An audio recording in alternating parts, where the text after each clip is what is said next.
folks, I had 1, 2, 3, 4, 5, 6 points. The first one is, who is Dennis Reynolds? So I grew up in Port Angeles, and my dad was a mill worker at Crown Silverback, and I had 4 brothers and 1 sister, and it was kind of fun. We had an old 50 Plymouth, and whoever was getting off a night shift would, the guy going in a day shift would drive the car in, and the guy going off the night shift would take it home, and the guy going in 4 to 12, and we kept that car going all the time. So I grew up in Port Angeles. I grew up hunting and fishing. My brother Jeff Reynolds, I think, his nickname is the vacuum cleaner, and he earned that name. He may be the finest sports fisherman in at least the Olympic Peninsula. And we're building a vacation home on the Salt Lake River. I married somebody that actually lived in Forks for 2 years and is willing to claim she lived there.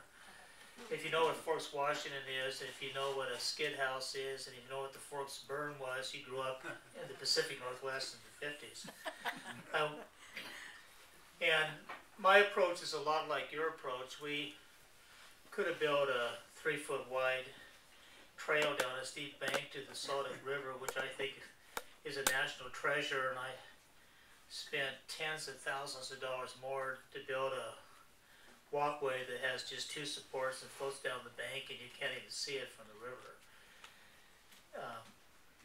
And that's been my approach to these things. I grew up in the Northwest. I hunt and fish. I love the waters of the Pacific Northwest. I went to St. Martin's College, University of Washington Law School. I was fortunate enough to have a scholarship at the University of Washington Law School, and to this day, I still probably take on too many things because I have unique expertise in government regulatory issues.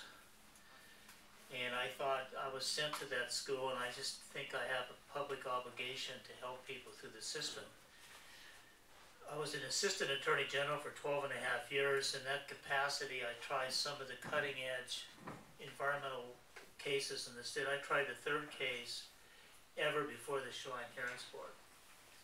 I tried the very first case that was ever tried to a growth management hearings board. I talk about these cases, these are the ones I won. One of the cases I handled established a proposition that you can actually sue for damage to natural resources in the state of Washington. For 10 years I helped protect salmon runs. I did a lot of work before the Federal Energy Regulatory Commission, and settled cases as high as $59 to $70 to $90 million for damage, fish mitigation. A lot of the fish and wildlife habitat areas in eastern Washington, I could have my name on them because I have the litigation that established the funds. I say that because when you go through this process, it's easy to get labeled.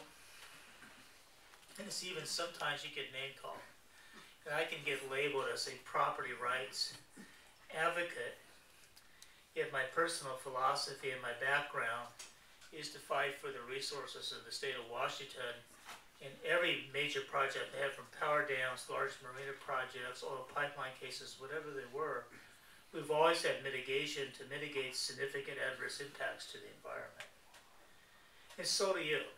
And we'll talk about labels. When I talked to Ken and we helped form the group, I mean, if there's a philosophy, is that people and shoreline owners in Bainbridge Island care as much for the environment as anybody.